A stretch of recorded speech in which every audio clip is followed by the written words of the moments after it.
Hello everyone, I'm Wayne and welcome to Goals by the Numbers.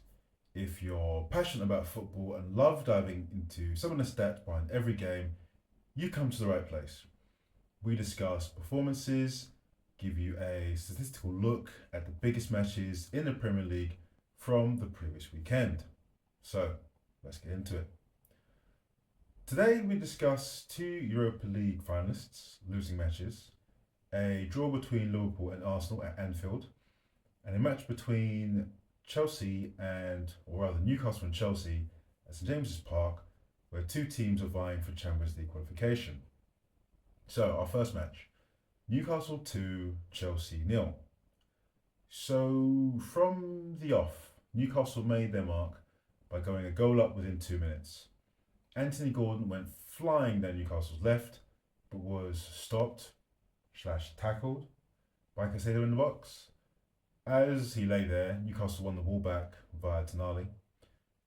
Bruno Gomes played the ball out wide, and as a cross came in, Tonali was on hand in his 6-yard box to poke home the ball.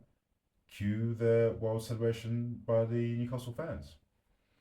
After 34 minutes, things got worse for Chelsea as Nicholas Jackson was sent off via VAR due to elbowing a Newcastle player in the head.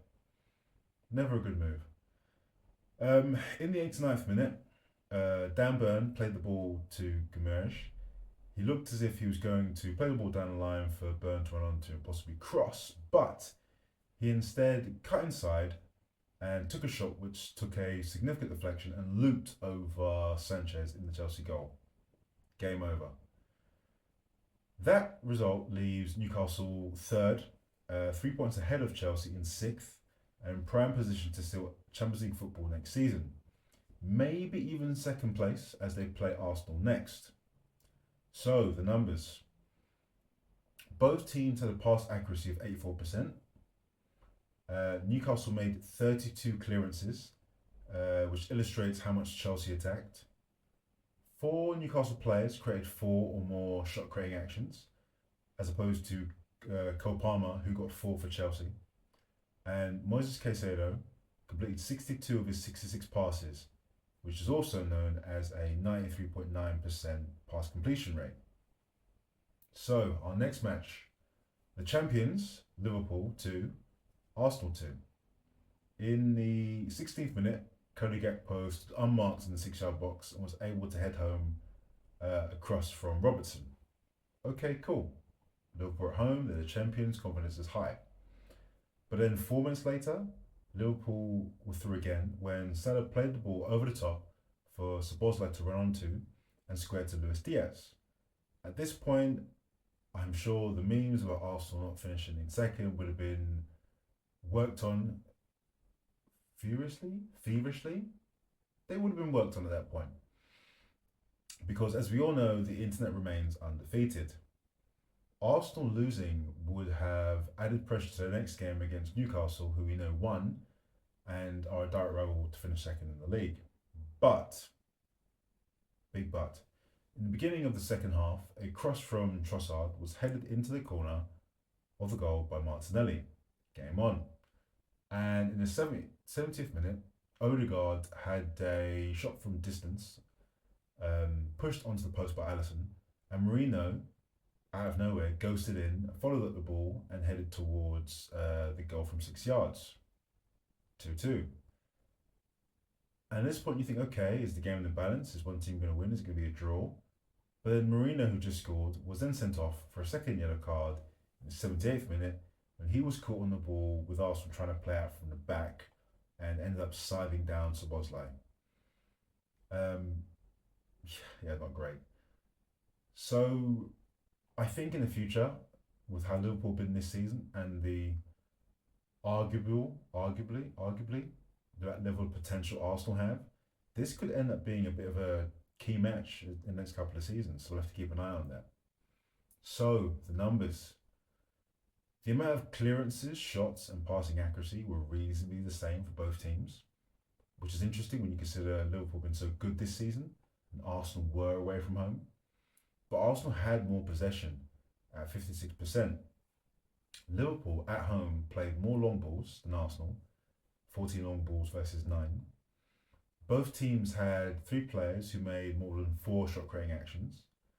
Saka had the most at 7. And Conor Bradley, who at this point had replaced Alexander Arnold, won all four of his aerial duels. Good work. So our next match, Manchester United 0, West Ham 2. Where do we start? Another defeat for Manchester United at home. My first thought was, was it worth or is it worth? Yeah, was it worth sacking Ten Hag months ago to then hire a manager who plays such a significantly different formation? I still wonder. It's not necessarily a criticism of Amorim. He was known for being a manager who played a specific formation, and the club didn't seem to sign players with that in mind, with the aim to then sack Ten Hag. So, what exactly was the plan? 17 defeats this season. It's never been this bad in my lifetime for Manchester United. Add to that, okay, you get a new manager in, and as you mentioned, his system is different. He needs players who can play in that system, and only one was purchased in January. That was actually intended to go straight into the first team squad, but he, being Dorgu, is 20 years old. This, as every week goes by, this is starting to look more and more as if it really wasn't thought out, and as if it was designed on the back of a fag packet. The game started in the right vein for Manchester United, where their most productive players, Ahmad and Fernandes, combined for Fernandes to take a shot which sailed over. In the 26th minute, for West Ham's first goal, the ball was played in toward Prowse. He carried the ball at 15 yards and played a 1-2 with Kudos. Mainly did apply some pressure to Kudos, and as he returned the ball back toward Prowse, he played the ball out wide to Cresswell, who kept going forward. Then he played a 1-2 Wan-Bissaka, who cut in from the edge of United's box. So at this point, the ball's gone from 15 yards within West Ham's half to the edge of United's box, with only one player applying pressure. So yes, Wan-Bissaka, who cut in from the edge of the box, United's box, played a slide rule pass into Kulos, again, that same man. Ahmed, realising the danger, did dive in to try and block Kulos's, or first attempt by Kulos to cross. But as he was just outside the 6-yard box, Kulos delayed his action, stepped beyond Ahmed, and crosses the ball into Souček, who taps home from 2 yards.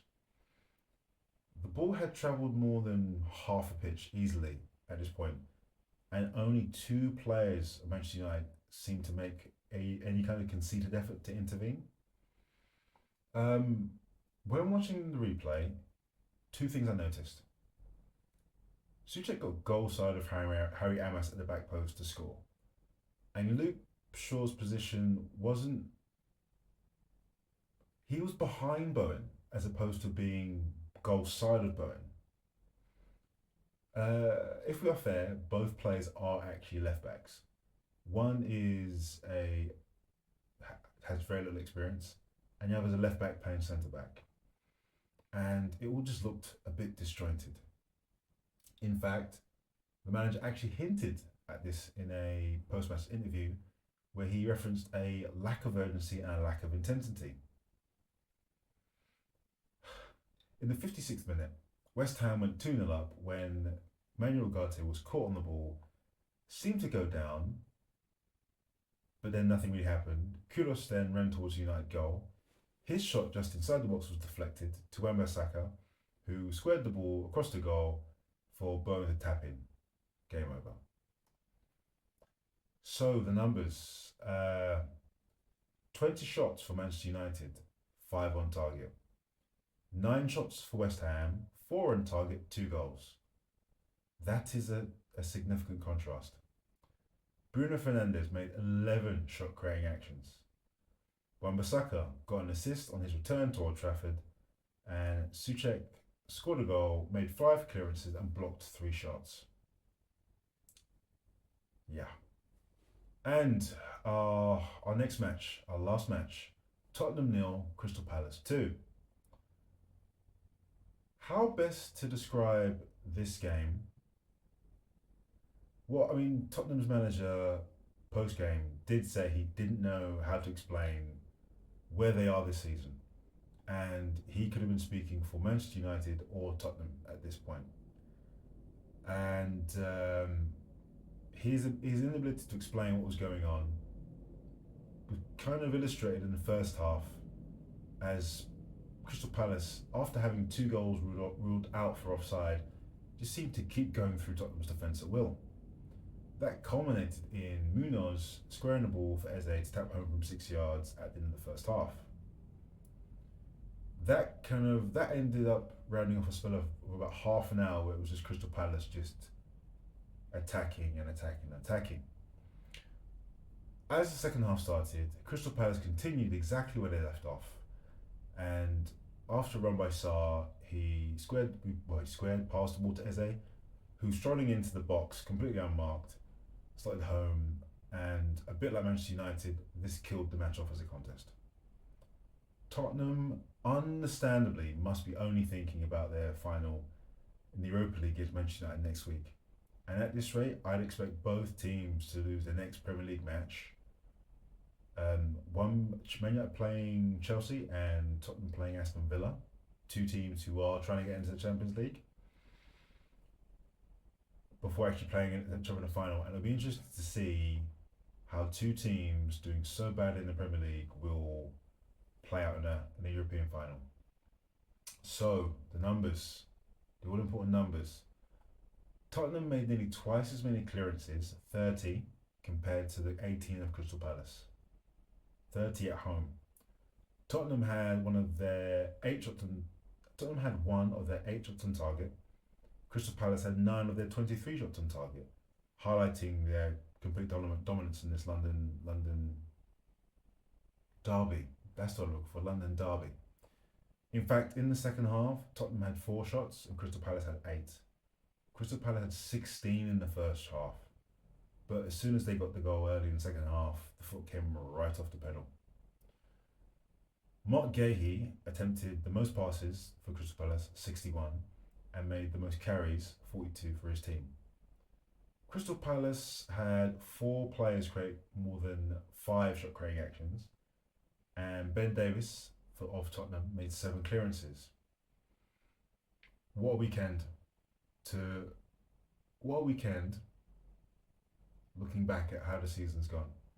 The next couple of matches will be interesting for all of the teams. So, questions. Are Manchester United or Tottenham really going to lose their next game before playing each other in the Europa League final? Will Arsenal's comeback against 2-0 down to Liverpool help kickstart their form again into gear and make sure they secure second place?